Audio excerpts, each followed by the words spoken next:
आज झूठ हमारी रग रग में पड़ा हुआ है। छोटी सी दुकान भी अगर हम चलाते हैं तो बगैर झूठ के नहीं चल सकती आज हमारी दुकान। और आप तो बहुत बड़ी बात हो गई दुकान। आइए रमजान के महीने में जितना चंदा करने वाले जाते हैं मदरसों का, गौर करो। हम लोग देखते हैं यूपी में भी चंदा करने आते हैं लोग,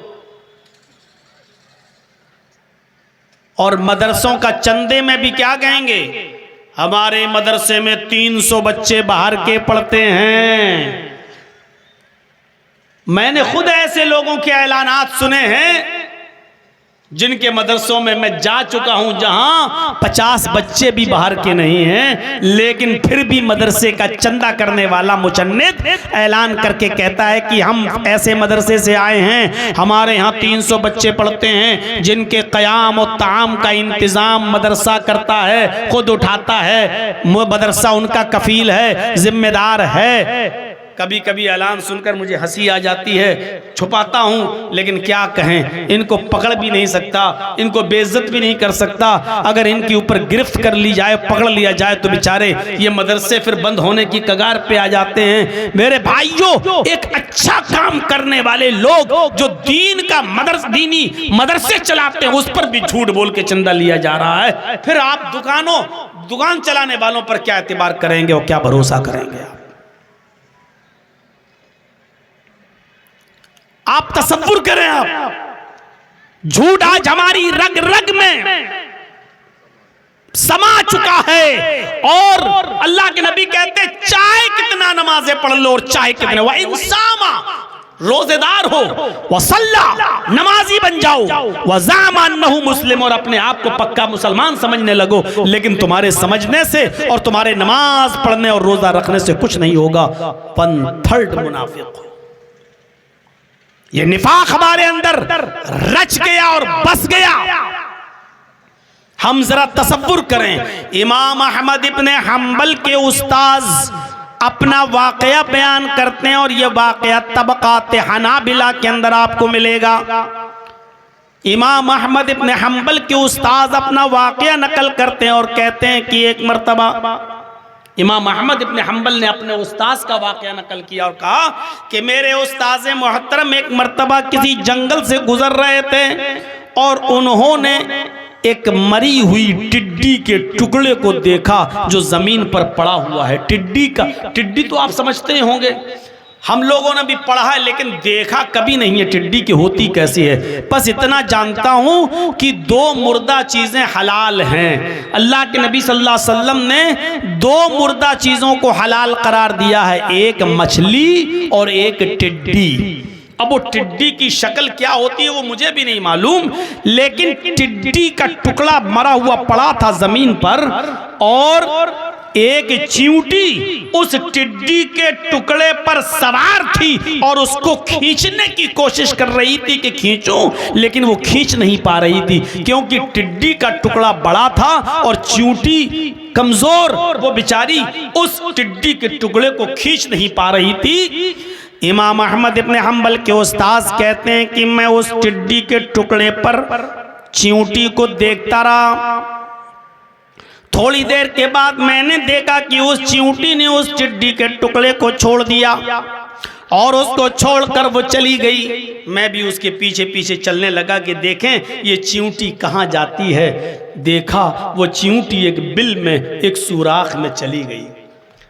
थोड़ी देर के बाद मैंने देखा कि वो चींटी बहुत सी चींटियों को लेकर आ रही है। वो चींटी बहुत सी चींटियों को लेकर आई, यानी वो आगे आगे और 25, 30, 50 चींटियां उसके पीछे पीछे चली आ रही हैं।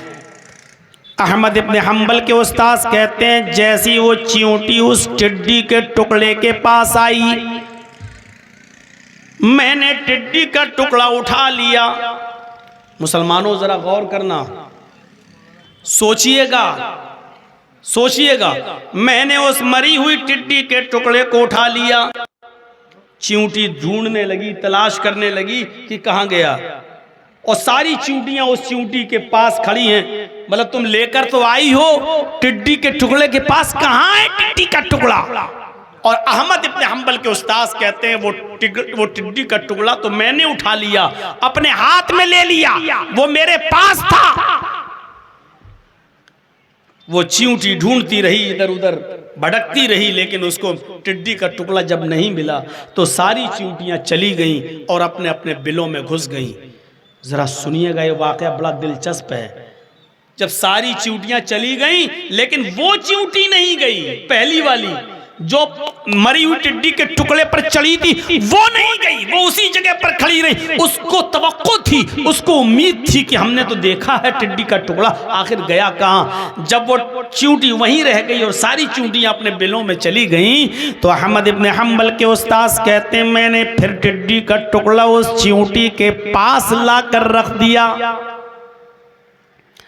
उस टिड्डी के टुकड़े को चींटी ने देखा तो फौरन उसके ऊपर चढ़ गई और फिर खींचने लगी, लेकिन वो नाकाम रही, खींच नहीं पाई। उसने जल्दी से उस टिड्डी के टुकड़े को छोड़ा और फिर दौड़ती हुई भागती हुई फिर वो बिल में गई और फिर बिल से तमाम चींटियों को लेकर फिर आई। 25, 30, 50 चींटियों को लेकर जब वो दोबारा आई और जैसी वो उस टिड्डी के टुकड़े के करीब पहुंची, मैंने टिड्डी के टुकड़े को फिर उठा लिया।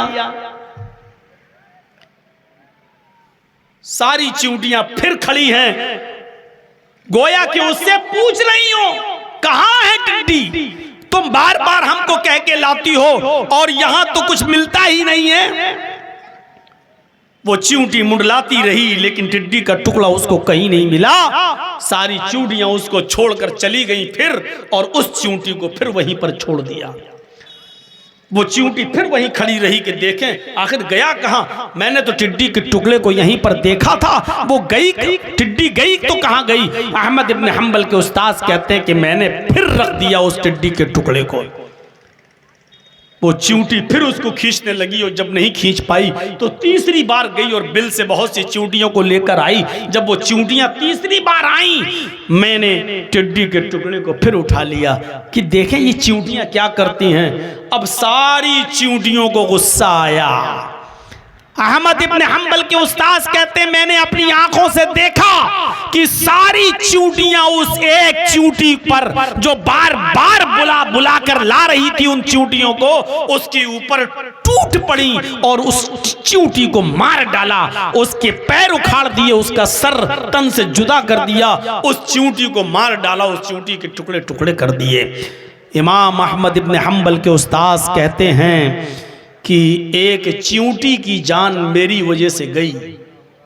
मैं टिड्डी के टुकड़े को उठा लेता था, मेरी वजह से एक चींटी की जान गई, वो एक अलग बात है, लेकिन मैंने ये अंदाजा लगाया, मैंने ये सोच लिया कि झूठ चींटियों के अंदर भी बुरा समझा जाता है, झूठ को चींटियां भी पसंद नहीं करती हैं और झूठ चींटियों के अंदर भी महबूब नहीं माना गया है। और एक झूठी चींटी को भी चींटियां अपने मुआशरे में, अपने समाज में जिंदा नहीं रहने देती हैं। झूठी चींटी पर सारी चींटियां चढ़ बैठी और उसको मार डाला। नौजवानों सोचो, मेरे साथियों समझो कि एक झूठ चींटियों के अंदर भी कितना गलत है कि चींटियां भी किसी झूठी चींटियों को अपने समाज में नहीं रहने देती। लेकिन हमारे समाज में तो जो जितना बड़ा झूठा होगा उतना बड़ा नेता होगा हमारे समाज में, और जो सबसे अच्छा झूठ बोल ले वो सबसे बड़ा नेता माना जाएगा। और आप अच्छी तरीके से जानते हैं कि इस वक्त सबसे बड़ा झूठा कौन है, उसका नाम लेने की जरूरत भी नहीं है और इसीलिए मैंने चैनल वालों को बंद करता हूं। मैंने नाम भी नहीं लिया, लेकिन ये थंबनेल बनाकर अभी तक नाम भी डाल देते और कल अपनी दुकान चलाने के लिए लिख भी देते कि मौलाना ने इस देश के प्रधानमंत्री को कहा सबसे बड़ा झूठा, और मोदी की तस्वीर भी बना देते और मेरा भी फोटो लगा देते, क्योंकि इनकी दुकान इन चैनल वालों की इसी से चल रही है। इसलिए हर जलसे में इनका बंद होना और इनको रोकना अब बहुत जरूरी हो चुका है, क्योंकि ये इस्लाम के साथ मजाक खिलवाड़ कर रहे हैं, खिलवाड़ कर रहे हैं। ये जलसे और तकरीरें नहीं यूट्यूब पे डाल रहे हैं, ये थंबनेल बना बना कर पोस्ट कर रहे हैं और उल्टे सीधे थंबनेल बना रहे हैं। इसलिए इन पर पाबंदी लगाना और इन पर नकेल कसना बेहद जरूरी हो चुका है। तो मेरे प्यारे साथियों, आप देख रहे हैं, जो शानदार झूठ बोल ले, जो खूबसूरत झूठ बोल दे, उसको सबसे बड़ा सियासी और राजनीतिक और पॉलिटिकल इंसान माना जाता है, उसको सबसे बड़ा नेता माना जाता है, जो जितना अच्छा और जितना शानदार झूठ बोलता है। झूठ चींटियों के अंदर भी बुरा समझा गया। अल्लाह के नबी जनाब मोहम्मद रसूलुल्लाह सल्लल्लाहु अलैहि वसल्लम फरमाते हैं,